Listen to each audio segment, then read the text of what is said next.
हैं, अगर हमारे पास जो टू लाइंस हैं, सपोज करो यही L और M, ये दोनों क्या हो, समांतर हो, यानी कि पैरेलल। ये पैरेलल का साइन है, क्या है ये, पैरेलल का साइन है। तो इसको हम क्या बोलते हैं, समांतर। समांतर क्या होता है, समांतर ये होता है कि अगर हमने ये एक लाइन ली और एक और लाइन मान ली, इसको हम जितना मर्जी बढ़ाते जाए, बोर्ड से भी बाहर ले जाए, लेफ्ट राइट कहीं पर भी, ये कहीं पर भी आपस में ना काटे, किसी भी बिंदु पर ना काटे, तो इन दोनों को हम क्या बोल देते हैं, क्या बोल देते हैं इनको, कि ये क्या है, समांतर। इसको हम नाम दे देते हैं L और इसको हम नाम दे देते हैं M। लाइंस की डेफिनेशन अगर आपने देखनी है तो मैं डिस्क्रिप्शन बॉक्स में उसका लिंक डाल दूंगी, तो आप उसमें से देख सकते हैं। ये L है और ये M है, ये दोनों क्या है, ये दोनों लाइंस हैं। कैसी लाइंस हैं, समांतर, पैरेलल लाइंस हैं। ठीक है, अब यहाँ पर ये दोनों पैरेलल लाइंस हैं, कहीं पर भी मीट नहीं कर रही, कोई एंगल नहीं बन रहा। अब सपोज करो एक हमारे पास लाइन आई N, एक और लाइन हमने ले लिया N। अब ये N क्या है, N हमारे पास है तिर्यक रेखा, ट्रांसवर्सल लाइन। L और M तो पैरेलल लाइंस थी, N हमने मान लिया क्या है हमारे पास, तिर्यक रेखा। तिर्यक रेखा, तिर्यक रेखा यानी कि ट्रांसवर्सल लाइन।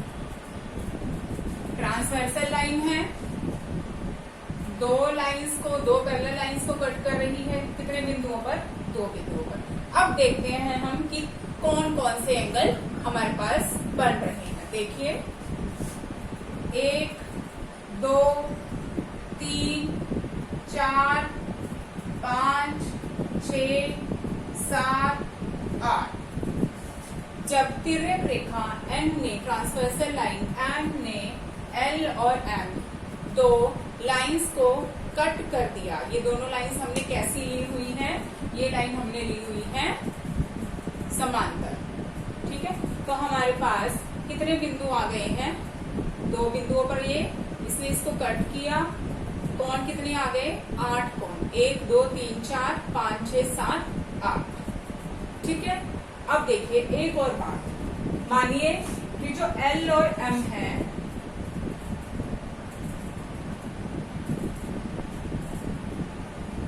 ऐसे ही एक और N हमने इसकी तिर्यक रेखा ले ली। जो L और M है ये हमें नहीं पता कि ये समांतर है या नहीं है। ठीक है, तो अभी जब हमने N तिर्यक रेखा ली जो L और M को पॉइंट्स पे कट कर रही है, तो यहाँ पर भी हमारे पास कितने कोण बन रहे हैं, सेम वैसे ही 8 कोण बन रहे हैं, 1 2 3 4 5 6 7 8। जब हमने तिर्यक रेखा N ली, ट्रांसवर्सल लाइन N ली जो L और M को कट कर रही है इन दो पॉइंट्स पर, अभी हमने इनको नाम नहीं दिए, तो हमारे पास यही 1 2 3 4 5 6 7 8 कोण बन रहे हैं। अब इन कोणों में आपस में कुछ रिलेशन है। अब क्या संबंध होता है ये देखिए, जो ये बाहरी कोण है 1 2 7 और 8, एक दोनों केसेस में, पैरेलल वाले में भी और नॉन पैरेलल वाले में भी, ये हमारे पास अभी यहाँ पर पैरेलल नहीं ले रहे, और यहाँ पर हम क्या लेके चल रहे हैं कि ये पैरेलल है।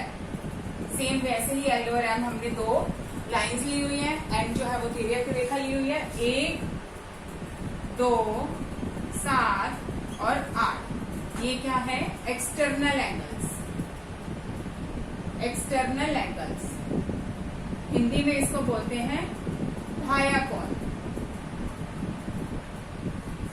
ये हो गए बाह्य कोण, एक्सटर्नल एंगल्स कौन से, 1 2 7 और 8। ठीक है, ऐसे ही यहाँ पर 1 2 7 और 8 क्या हो गए, एक्सटर्नल एंगल्स।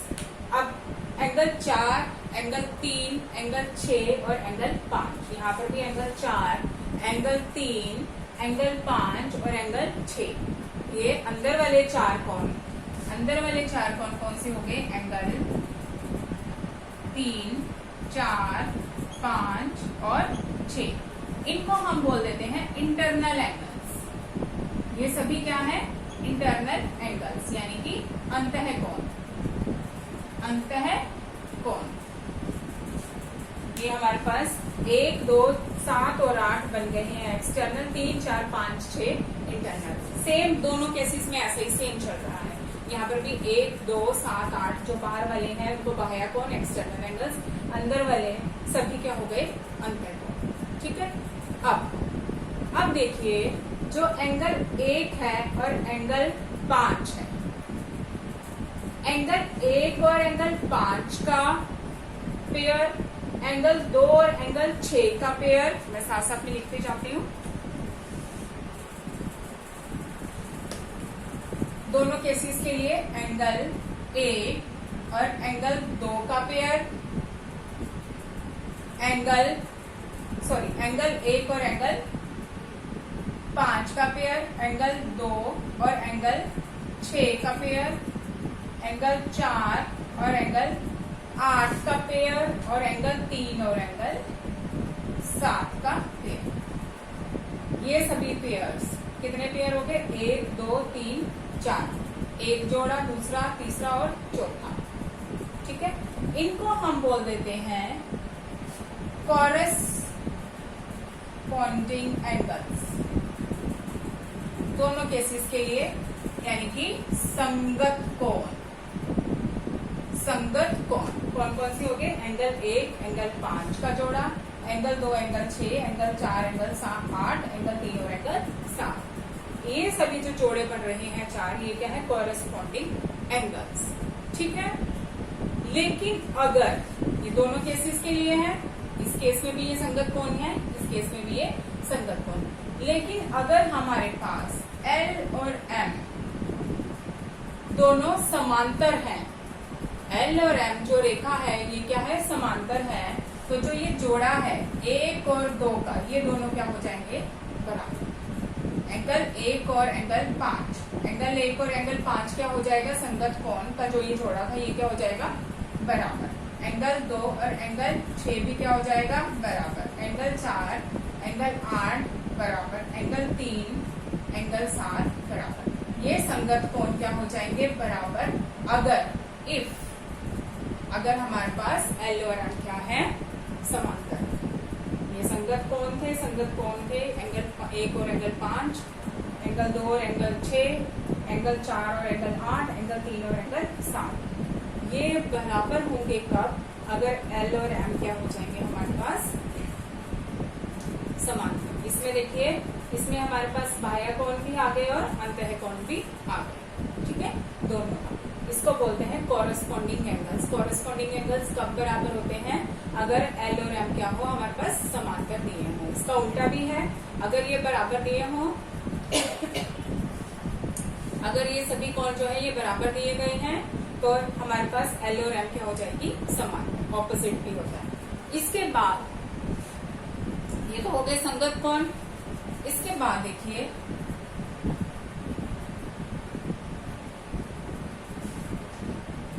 ये कोण एंगल 3 और एंगल 5, एंगल 4 और एंगल 6, एंगल 3 और एंगल 5 का एक जोड़ा, और एंगल 4 और एंगल 6 का, एंगल 3 और 5 का, 4 और 6 का। ये जो जोड़े बन रहे हैं 3 और 5 का जोड़ा, 4 और 6 का जोड़ा, इसको हम बोलते हैं अल्टरनेट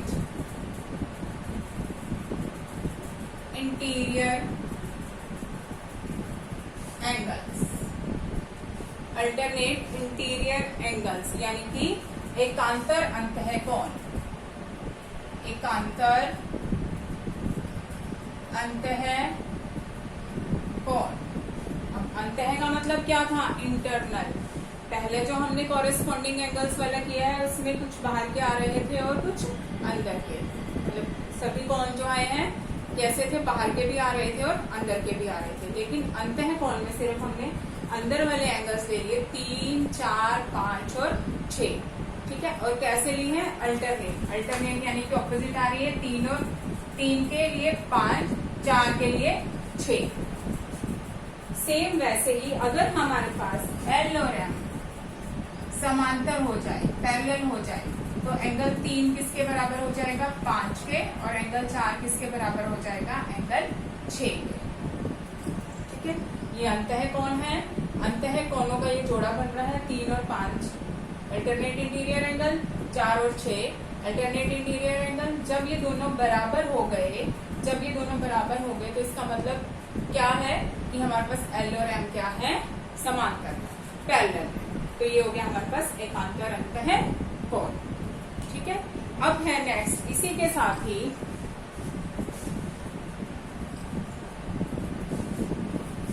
अंतः कोण। अंतः कोण इसको हम बोल देते हैं एलिप या फिर को इंटीरियर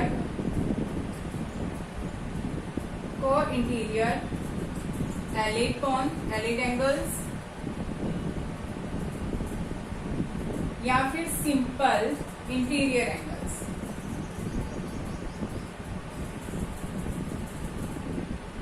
अंतः कोण इसको इंग्लिश में बोल देते हैं को इंटीरियर एलिड और इंटीरियर एंगल्स। इसमें क्या है, 4 और 5 अगर एल और एम हमारे पास समांतर हैं तो 4 और 5 एक ही तरफ, 4 और 5 क्या आ जाएगा, इनका योग 180 डिग्री। ऐसे ही एंगल 3 और एंगल 6 कितना दे जाएगा हमें, 180 डिग्री। ये क्या है, अंतः कोण के लिए। अंतः कोण में क्या होता है, अगर एल और एम हमारे पास समांतर है तो एल और एम हमारे पास समांतर है तो 4 और 5 का योग 180 और 3 और 6 का भी जो योग है वो कितना आ रहा है, 180 डिग्री। तो ये क्या हो गए हमारे पास, अंतः कोण। ये क्या थे हमारे पास, अल्टरनेट इंटीरियर एंगल्स, 3 और 5, 4 और 6। ठीक है, अब हम कर रहे हैं एक्सटर्नल के ऊपर, एक्सटर्नल एंगल्स के लिए। देखिए, सबसे पहले तो ये देखिए, जो एंगल 1 और एंगल 3 है, क्या ये बराबर है, एंगल 1 और एंगल 3 क्यों बराबर है, ये अभी इससे पहले वाली डेफिनेशन में हमने पढ़ा है। ये क्या होते हैं, वर्टिकली ऑपोजिट एंगल। ये है वर्टिकली ऑपोजिट एंगल। इसी तरह से ही जो एंगल 5 है वो किसके बराबर है, एंगल 7 के। एंगल 7 के, एंगल 1 एंगल 3 के बराबर है और एंगल 5 एंगल 7 के बराबर है। लेकिन एंगल 3 तो किसके बराबर था, 5 के। इंटरनली जो हमने अभी इससे पहले वाला किया है, अल्टरनेट इंटीरियर एंगल्स, ये भी क्या है, वर्टिकल ऑपोजिट। बट एंगल 3 किसके बराबर है, एंगल 5 के। यहाँ पे एंगल 1 3 के बराबर है, एंगल 5 7 के बराबर है, लेकिन एंगल 3 और 5 दोनों बराबर है। एंगल 1 3 के बराबर था, एंगल 5 7 के बराबर, लेकिन एंगल 3 और एंगल 5 आपस में बराबर है। क्यों, alternate opposite angles, alternate opposite angles, alternate interior angles. ये है अल्टरनेट इंटीरियर एंगल्स। तो यहाँ से क्या आ जाएगा, 1 3 के, 5 7 के, लेकिन 3 और 5 बराबर है, तो एंगल 1 किसके बराबर आ गया, एंगल 7। एंगल 1 बराबर आ गया एंगल 7। ये एक्सटीरियर एंगल्स के लिए आ गया कि एंगल 1 एंगल 7 के बराबर। इसी तरह हम ये क्या प्रूव कर सकते हैं कि जो एंगल 2 है, क्या प्रूव कर सकते हैं, एंगल 2 किसके बराबर आ जाएगा, एंगल 8। ये क्या हो गया हमारे पास, angle 1 is equal to 7 and angle 2 is equal to angle 8। ये हो गए alternate exterior angles. Alternate exterior angles यानी कि एकांतर भाया कोण, एकांतर भाया कोण। तो हमने क्या क्या किया, हमने पहले किया कॉरेस्पॉन्डिंग एंगल्स, संगत कोण, फिर किया हमने एकांतर अंतः कोण और अब एकांतर बाह्य कोण। तो एक बार दोबारा से देख लेते हैं इनको जल्दी से। एंगल 1 बराबर है एंगल 5, एंगल 2 बराबर है एंगल 6, एंगल 4 बराबर है एंगल 8, एंगल 3 बराबर है एंगल 7। ये हो गए हमारे पास, ये सब हो गए हमारे पास कॉरेस्पॉन्डिंग एंगल्स, कॉरेस्पॉन्डिंग एंगल्स यानी कि संगत कोण। फिर हमने किए एंगल 3 बराबर है एंगल 5 और एंगल 4 बराबर है एंगल 7, एंगल 4 बराबर है एंगल 6। तो ये क्या हुए थे? ये हुए हैं हमारे पास एकांतर अंतः कोण, एकांतर अंतः कोण। एकांतर अंतः कोण यानी कि अल्टरनेट इंटीरियर एंगल्स। और ये लास्ट में जो भी किया एंगल 1 बराबर है एंगल 7, एंगल 2 बराबर है एंगल 8 के। ये क्या हुए? एकांतर बाह्य कोण यानी कि अल्टरनेट एक्सटीरियर एंगल्स। ठीक है, तो ये जब हमारे पास दो लाइंस पैरेलल आती हैं तो संगत कोण बराबर हो जाते हैं। अल्टरनेट एंगल्स जो अंदर के बने होते हैं वो बराबर हो जाते हैं। कैसे बराबर होते हैं वो? उल्टे, 3 5 के और 4 6 के। इसी तरह से ही एंगल 1 के ऑपोजिट जो आ रहा है एंगल 7 और एंगल 2 के एंगल 8 ये बराबर हो जाते हैं और इसको हम बोलते हैं अल्टरनेट एक्सटीरियर एंगल्स।